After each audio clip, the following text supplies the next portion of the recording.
Hello दोस्तों, आप सभी का मेरे YouTube channel math X Y Z में स्वागत है। आशा करता हूँ आप सभी भले चंगे होंगे। चलो आज हम पढ़ते हैं एवरेज का थर्ड पार्ट। ठीक है, पहले दो पार्ट हम पढ़ चुके हैं, उसका लिंक डिस्क्रिप्शन में है, पहले आप जाके वो देख लीजिए। वो क्या है, बेसिक कंसेप्ट्स हैं, और अगर वो क्लियर हो जाते हैं तो ये आप जो अब मैं पढ़ाने वाला हूँ, ये क्वेश्चंस ये अच्छे से समझ में आ जाएंगे। तो प्लीज़ आप पहले जाके पार्ट एक और पार्ट दो देख लीजिए। क्वेश्चन नंबर एक, 5 साल पूर्व पी और क्यू की औसत आयु 15 साल थी। आज पी क्यू और आर की औसत आयु 20 साल है। 10 साल बाद आर की उम्र क्या होगी? ठीक है, तो ये हमें देखना है। पहले हम देखते हैं पी और क्यू की जो औसत दिया हुआ है 15, वो औसत 15 दिया हुआ है, तो योग कितना होगा? पी और क्या, वो कितना है, दो दो जने हैं, तो 15 दूनी 30। ठीक है, योग कितना हो गया? 30 वर्ष। ठीक है, अब ये कह रहा है कि ये कितने वर्ष पहले था, पहले की उम्र थी 5 साल पहले की थी, तो 5 और 5, 5 इसकी और 5 इसकी, एवरेज में जो योग है दोनों में से 5 इसकी में से घट जाएगा, 5 इसकी में से घट जाएगा, तो कितना टोटल कितना घट जाएगा? 10। तो यहाँ पी और क्यू की क्या आ जाएगी? आज की आयु आ जाएगी। ठीक है, आज की आयु कितनी आ गई? 10 घटा लिया तो हमारे पास बच गई 20 वर्ष। कितना वर्ष बच गई? 20 वर्ष। दरअसल घटाएंगे नहीं, जोड़ेंगे। ठीक है, तो यहाँ पर क्या हो गया? 40 वर्ष। क्योंकि भाई पहले थी ना, ये तो पूर्व थी ना, पूर्व में हम घटाएंगे थोड़ी, हम तो आज की निकाल रहे हैं, तो जुड़ जाएगी ना। 5 5 साल पहले वो छोटे थे, अब बड़े हो गए, तो 5 5 साल जुड़ गई, तो कितनी जुड़ गई? 10 साल। आज की उम्र कितनी आ गई दोनों की? 40 वर्ष। ठीक है, उसके बाद पी क्यू और आर, पी क्यू और आर की औसत आयु कितनी है? 20 साल। ठीक है, तो उनका योग कितना हो जाएगा? 3 जने हैं, 3 गुणा में 20, तो यहां पर आ जाएगी उनकी 60 साल। ठीक है, उनका कितना आ गया? 60 साल। योग कितना आ गया? 60 साल। अब देखते हैं कि पी क्यू आर की तो 60 साल है और पी क्यू की 40 है, तो हम पी क्यू आर में से पी क्यू घटाएंगे तो आर बच जाएगा। ठीक है ना, इसमें से ये घटाएंगे और यहाँ पर हम इनकी उम्र का योग घटा लेते हैं, तो क्या बच गया? आर की वैल्यू बच गई। कितनी आर की वैल्यू कितनी है? 20 साल। ठीक है, अब ये पूछ रहा है 10 साल बाद आर की वैल्यू कितनी होगी, तो 10 साल बाद कितनी होगी? 10 और जुड़ जाएंगे। ठीक है, तो कितनी आ जाएगी? 30 वर्ष। ठीक है ना भाई, तो ये तो आज की वैल्यू थी और ये आज की आयु थी, और ये 10 साल बाद की, तो टोटल कितना आ गया? 30 वर्ष। 30 मतलब C is our right answer. Okay दोस्तों। दोस्तों अगला क्वेश्चन है, क्वेश्चन नंबर 2। 5 वर्ष पूर्व शादी से के समय पति पत्नी की औसत आयु 23 वर्ष थी। यदि अब उनके एक बच्चा भी है और बच्चे सहित पति पत्नी की औसत आयु 20 वर्ष है, तो बच्चा कितने वर्ष का होगा? तो देखते हैं हम। पति पत्नी की पांच पति पत्नी पति पत्नी की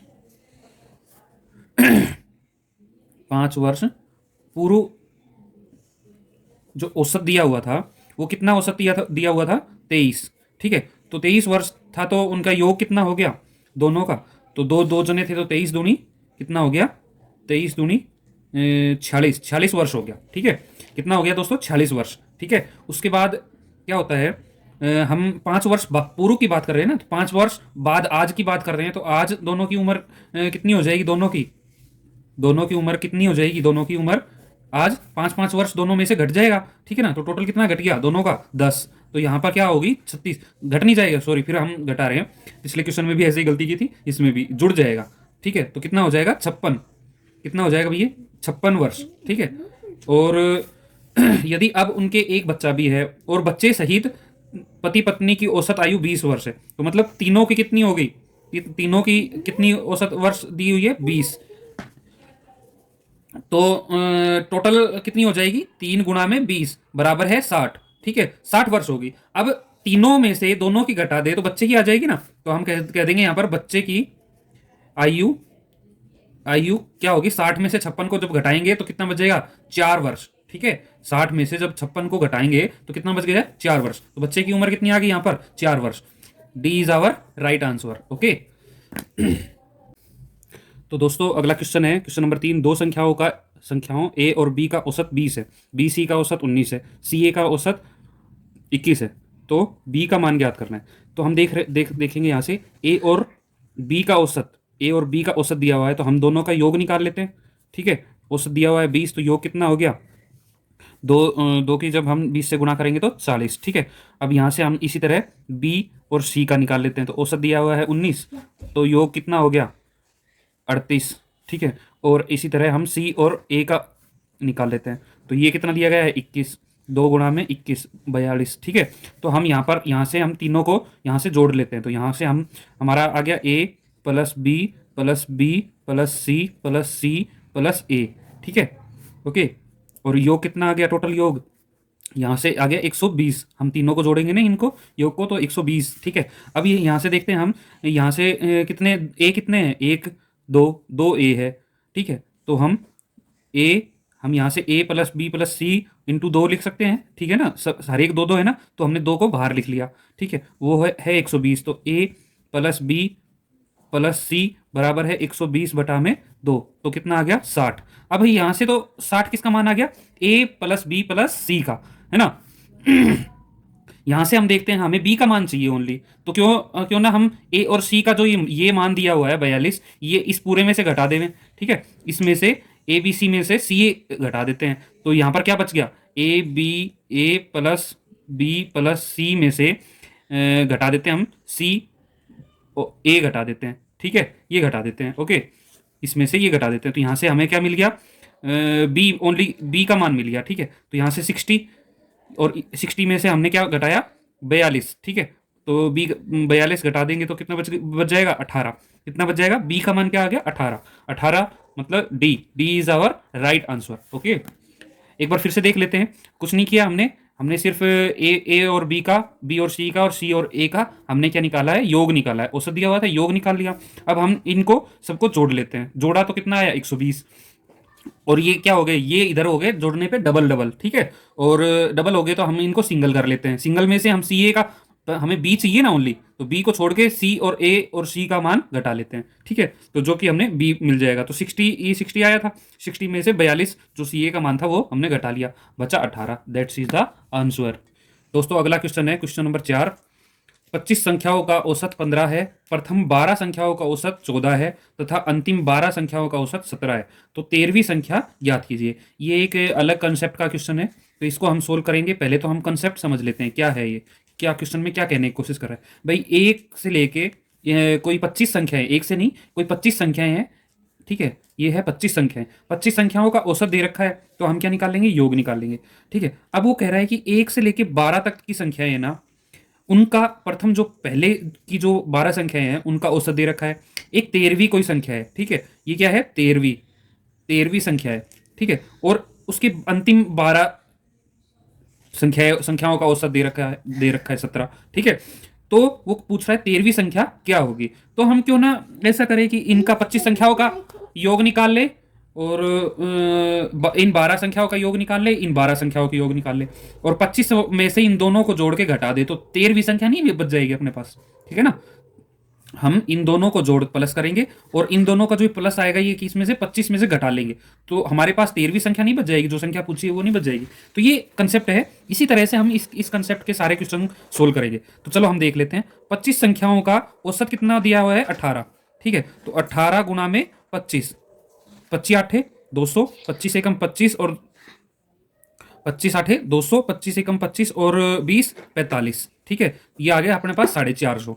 ठीक है, उसके बाद हम देखते हैं कि प्रथम 12 जो संख्याएं हैं, 12 जो प्रथम संख्या है उनका औसत दिया हुआ है 14। तो 12 गुणा में हम कर लेते हैं 14।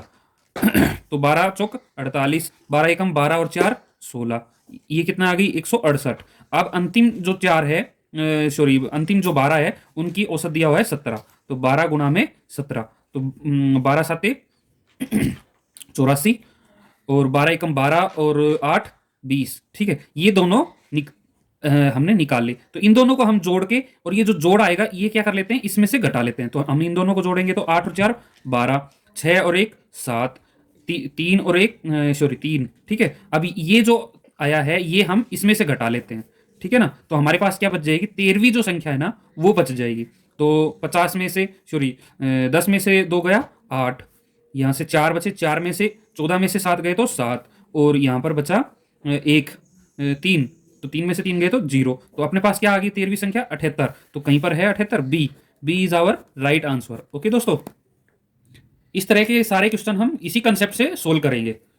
तो क्वेश्चन नंबर 5 है दोस्तों, 7 दी गई संख्याओं में से पहली 4 संख्याओं का औसत 4 है तथा अंतिम 4 संख्याओं का औसत भी 4 है। यदि 7 संख्याओं का औसत 3 है तो तीसरी संख्या तीसरी जो संख्या है, संख्या 3, वो ज्ञात करनी है। ठीक है, तो हम देखेंगे यहाँ पर कंसेप्ट है, पहली 4 संख्याओं का दे रखा है, औसत दे रखा है, और अंतिम 4 संख्याओं का औसत दे रखा है। ठीक है, तो ये जो यहाँ से ये जो तीसरी संख्या बचगी ना, कौन सी तीसरी संख्या बचगी, ये इन दोनों में क्या है, कॉमन। ठीक है, और कितनी संख्याओं का दे रखा है, यहां से लेके यहां तक 7 संख्याओं का दे रखा है। तो क्यों ना हम इन 4 और इन 4 का निकाल के इन दोनों को जोड़ दें, और ये जो जोड़ आए इसमें से 7 को घटा दें। ठीक है, तो वो क्या आ जाएगा, अपने पास तीसरी जो संख्या पूछी गई है वो संख्या आ जाएगी। तो यहाँ से हम सोल्व करते हैं। पहली 7 संख्याओं का निकालते हैं। तो 7 संख्याओं का औसत दिया हुआ है कितना, औसत 3 दिया हुआ है। ठीक है, तो यहां पर क्या हो गया, 21, योग क्या आ गया अपने पास, 21। उसके बाद पहली 4 संख्याओं का दिया हुआ है, तो पहली 4 संख्याओं का कितना है, 4, तो कितना आ गया, 16। ठीक है, लास्ट की 4 संख्याओं का दिया हुआ है, तो वो कितना दिया हुआ है, वो भी 4 ही दिया हुआ है। ठीक है, वो भी कितना आ गया, 16। ठीक है, अब हम क्या करते हैं, इन दोनों को तो जोड़ देते हैं, और इन दोनों में से जोड़ के ये घटा देते हैं। तो ये अपने पास क्या आ जाएगी, संख्या आ जाएगी। ये कितने हो गए, 32। 32 में से ये घटा देते हैं। ठीक है, तो 32 में से घटाओ भाई, कितनी बच गई, 11 बच गई। ठीक है, तो यहाँ पर जो तीसरी संख्या है, तीसरी संख्या जो है वो कितनी आ गई, 11 आ गई भाई। ठीक है, D is our right answer. Okay, तो दोस्तों क्वेश्चन नंबर 6 है, 20 संख्याओं का औसत 12 है। पहली 12 संख्याओं का औसत 11 है तथा अगली 7 संख्याओं का औसत 10 है, तो अंतिम संख्या क्या होगी। तो सॉल्यूशन हम देखते हैं इसका, वही है, पहले 20 संख्याओं का हम क्या निकाल लेते हैं, 20 संख्याओं का हम औसत दे रखा है, तो हम क्या निकाल लेते हैं, योग निकाल लेते हैं। तो 12 गुणा में 20, तो ये हो गया 240। फिर पहली 12 संख्याओं का औसत दिया हुआ है कितना, 11। ठीक है, 12 संख्याओं का औसत 11 दिया हुआ है, तो गुणा करेंगे तो 12 एकम 12 और 12 एकम 12 और 1 13। ठीक है, 132 आ गया। तो 7 संख्याओं का औसत 10 दिया हुआ है, तो 7 गुणा में 10 करेंगे 70 आ गया। अब क्या कर रहे हैं, इन दोनों को हम जोड़ देंगे। ठीक है, 132 और 70 को हम जोड़ देते हैं, तो कितना मिल गया हमें, 202 मिल गया। कितना मिल गया, 202। अब ये 202 में से हम ये घटा देते हैं। ठीक है, तो हमें क्या मिल जाएगा, अंतिम संख्या मिल जाएगी। तो अंतिम संख्या निकाल दो भाई, अंतिम संख्या क्या होगी, 240 माइनस 202, तो 202 ये कितने मिल गए हमें, 38। ठीक है, 38, B is our right answer.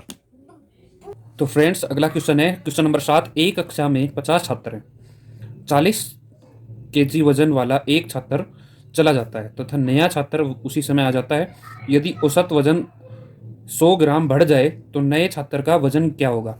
ये एक नए कंसेप्ट का क्वेश्चन है। हम ऐसे क्वेश्चनों को कैसे करेंगे कि कोई नया आ जाता है, ठीक है, कोई चला जाता है, ठीक है, तो औसत वजन बढ़ जाता है। तो औसत वजन जो बढ़ता है वो उसको हम क्या करेंगे, इसमें सीधा सीधा हम कुछ भी और कुछ नहीं करेंगे, सीधा सीधा हम क्या करेंगे कि जो औसत वजन बढ़ा हुआ जो औसत वजन है उसको हम क्या करेंगे, कुल छात्रों से हम क्या कर लेंगे, मल्टीप्लाई कर लेंगे। ठीक है, क्या कर लेंगे हम, मल्टीप्लाई। तो 50 को हम मल्टीप्लाई कर देते हैं 100 ग्राम से। ठीक है, तो हम पहले हम ये ग्राम को कन्वर्ट कर लेते हैं किलोग्राम में। तो हम क्या करेंगे, ये क्या हो गया, 1/10 किलोग्राम। ठीक है, ठीक है, तो यहाँ से गुना करेंगे तो यहाँ से क्या आ गया, 5 केजी हमारे पास बढ़ा हुआ वजन आ गया। ठीक है, तो ये बढ़ा हुआ वजन सीधा ही हम किस में जोड़ देंगे, 40 केजी जो पुराना छात्र का वजन था 40 केजी, उसमें हम जोड़ देंगे। ठीक है ना, यहाँ पर वृद्धि हुई है, बढ़ा हुआ है, तो हम क्या करेंगे, जोड़ देंगे। यहाँ पर घटा है तो हम क्या करेंगे, घटा देंगे। ठीक है, तो यहाँ पर हम 40 केजी में 5 को जोड़ देते हैं, तो ये हमारा क्या आ जाएगा, answer. D is our right answer. Okay दोस्तों, फिर से समझा देता हूँ, इसमें कुछ भी नहीं करना। इसमें बढ़ा हुआ वृद्धि वाला जो वजन है उसको हम नंबर ऑफ जो फर्स्ट नंबर ऑफ एलिमेंट्स जो है या छात्र जो दिए गए हैं, कुछ भी दिया गया है, ठीक है, उसमें हम क्या, उससे हम गुणा कर लेंगे। ठीक है, तो गुणा करने के बाद जो आ जाएगा, जो चीज़ आएगी वो हम एक छात्र के जो दिया गया छात्र है उसके वजन में हम जोड़ देते हैं। अगर यहाँ पर वृद्धि बढ़ा हुआ वजन है तो जोड़ देंगे, और अगर घटा हुआ वजन है तो हम इसमें से घटा देंगे। ठीक है ना दोस्तों, तो हमारा क्या आ जाएगा आंसर। ये डायरेक्ट सोल्व करने का डायरेक्ट मेथड है, ठीक है ना, डायरेक्ट या हम कह सकते हैं शॉर्ट मेथड है। ठीक है दोस्तों। तो दोस्तों अगला क्वेश्चन है, किसी छात्र कक्षा के 15 छात्रों का औसत वजन 1.5 केजी बढ़ जाता है जब 40 केजी वजन के एक छात्र की जगह पे नया छात्र आ जाता है। नए छात्र का वजन बताना है। तो यहाँ से हम मुंह जबानी सोल्व करेंगे। ठीक है, हम बिना पेपर पेन के यूज करके हम इसको सोल्व करेंगे। तो हमने बताया था कि ये जो 1.5 जो केजी बढ़ा हुआ जो वजन है उसको हम कुल छात्रों से गुणा कर लेते हैं। तो 15 की जब 1.5 से करेंगे तो कितना होगा, 15 एकम 15। ठीक है, और 15 को जब आधा करेंगे तो 7.5। 15 और 7.5 कितने हो गए, 22.5। 22.5 जो केजी बढ़ा हुआ वजन है वो हम 40 में जोड़ देते हैं। 22.5 जो है वो 40 में जोड़ देते हैं तो कितना आ जाएगा हमारे पास, 62.5 आ जाएगा। कितना आ जाएगा, 62.5। ठीक है, तो यहां से हम कह सकते हैं डी हमारा क्या होगा, राइट आंसर होगा। ओके दोस्तों, इजी है ना, बिल्कुल इजी है। मैं फिर से बता देता हूँ, अब पेपर पेन से बता देता हूँ मैं आपको। हमने क्या बताया, जो बढ़ा हुआ वजन है 1.5 जो है वो हमने कितने से गुणा करना है, 15 से। अब 15 से गुणा करने का सीधा या तो सीधा तरीका है 15 का स्क्वायर कर लो और पॉइंट आगे सरका दो, या फिर हम कह सकते हैं ऐसे कर सकते हैं 15 एकम 15, 15 का तो 1 हो गया और आधे से जब हम करेंगे तो 7.5 आ जाएगा।